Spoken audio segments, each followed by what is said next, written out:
Den här gången träffas vi på Storytels nya huvudkontor som ligger i Norstedtshuset på Riddarholmen i Stockholm. Har den här flytten någon mer betydelse för Storytel än den rent praktiska? Ja, men det känns ju väldigt trevligt att liksom kunna samla hela företaget på ett ställe här i Stockholm. Vi är nu 170 personer som jobbar här och råkar befinna oss på den plats där faktiskt den första boken i Sverige trycktes för 600 år sedan.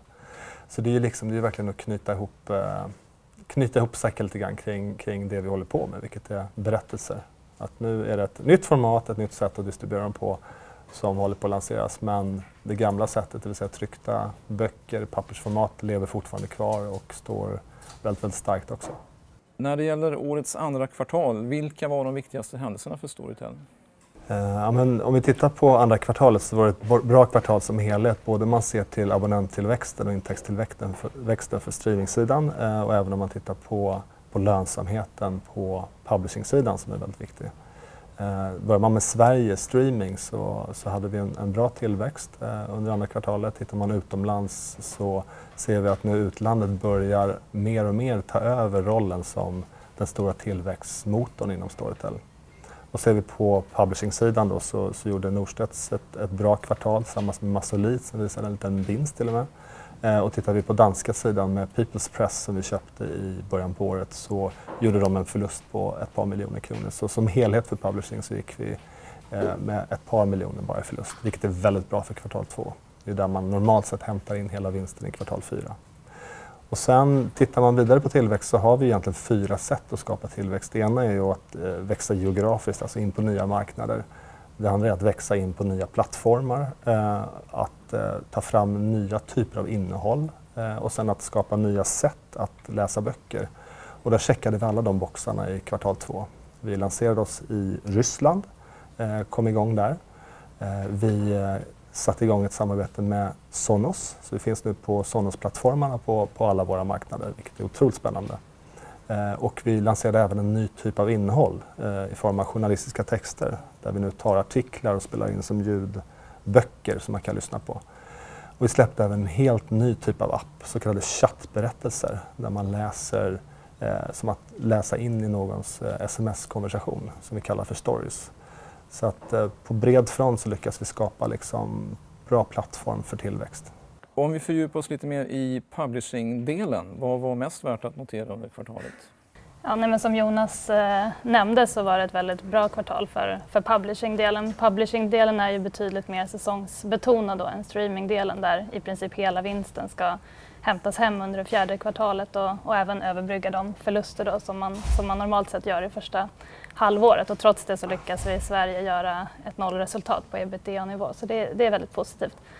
Sen så var det första kvartalet där vi konsoliderade in vår danska förlagsverksamhet, People's Press. Och det ser väldigt bra ut, det har börjat bra och vi har liksom börjat realisera de synergier som vi såg när vi gjorde förvärvet. Framförallt då så spelar vi in väldigt mycket böcker för att få in alla deras ljudböcker i tjänsten. Är det några speciella titlar som du vill lyfta fram? Ja, men det är fortsatt Elena Ferrantes serie Neapel-kvartetten som skördar stora framgångar och toppar försäljningslistorna. Sen så har vi under varumärket Massolit också haft väldigt starka titlar, däribland Jenny Colgans serie då, boken om det lilla bageriet på strandpromenaden. Och sen så även Paula Hawkins, författaren till Kvinnan på tåget som var en väldigt stor succé, hennes nya bok I djupa vatten. Sen så har vi också på barn- och ungdomssidan haft en väldigt stor framgång med J.K. Rowlings fantastiska Vidunder. Så det har varit ett bra kvartal. Jämfört med hur det andra kvartalet brukar se ut, blev utfallet i år bättre eller sämre? Ja, men om vi kollar på våra olika affärsområden som vi har, om vi börjar kolla på streaming så var kvartal 2 ett väldigt starkt kvartal där vi lyckades överträffa den prognos som vi lämnade i förra delårsrapporten.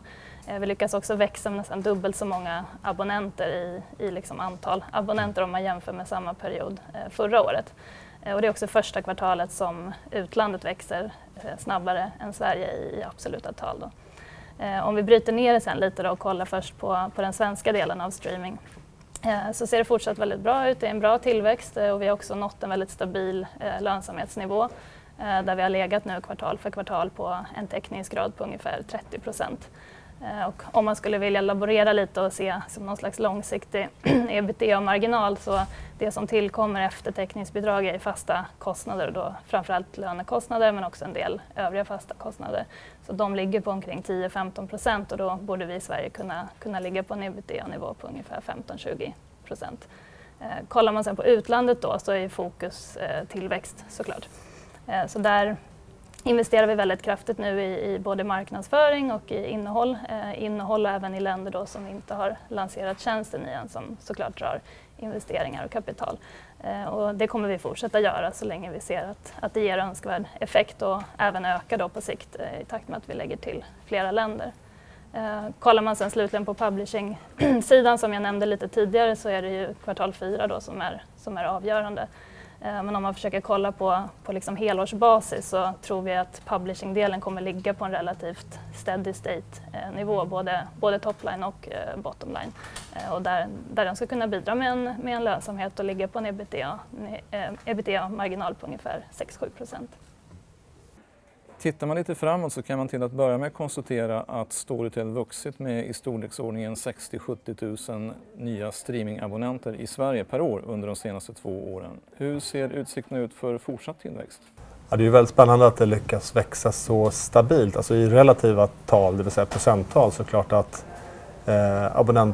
abonnenttillväxttakten så att säga går ju lite grann ner. Men tittar man på absoluta nya kunder som kommer in varje år, så ökar det, precis som du säger, med 60-70 000 per år. Och det har varit stabilt nu några år och vi ser inga tydliga tecken på avmattning. Tittar man på den mättnadsgraden kan man säga som man har i Sverige, så har vi nått ungefär 3,5% av svenska befolkningen över 18 år använder idag Storytel. Det kan man jämföra då med andra streamingtjänster som Netflix och Spotify som ligger på mellan 20 och 30% mognadsgrad. Så att vi tror att det fortfarande finns möjlighet att växa strömmande ljudboktjänster i Sverige på ett bra sätt. En viktig strategi för er är ju att expandera på nya marknader och som du nämnde under andra kvartalet så lanserade ni i Ryssland. Vilken blir nästa utländska marknad som ni lanserar? Ja, det fina med Storytels tjänst är ju att lyssna på berättelser är ju ingenting som man behöver uppfinna, utan det har funnits sedan urminnes tider. Och därför finns ju egentligen hela världen som spelfält och alla språkmarknader är möjliga Storytel-marknader. Men de marknader vi finns på idag, det är ju Indien, Spanien och UAE där vi gör ljudböcker, där vi producerar material. Så att det är ju bland de marknaderna som vi ser att vi kommer lansera härnäst, och vi tror att 1 eller 2 av de marknaderna kommer kunna gå igång med före årets slut. Kan man redan nu säga något om hur det ser ut under 3:e kvartalet? Ja, det går ju. Vi lämnar ju alltid en prognos nu i våra delårsrapporter och prognosen för kvartal 3 finns ju med i den här rapporten, och sommaren är ju normalt sett, eller är alltid Storytels starkaste period, och vi har sett ett väldigt högt inflöde även den här sommaren på alla våra marknader. Så kollar man i den prognosen som vi ger så kommer vi att växa nästan dubbelt så mycket som vid samma period förra året då, i absoluta tal. Så att det ser väldigt bra ut på alla håll.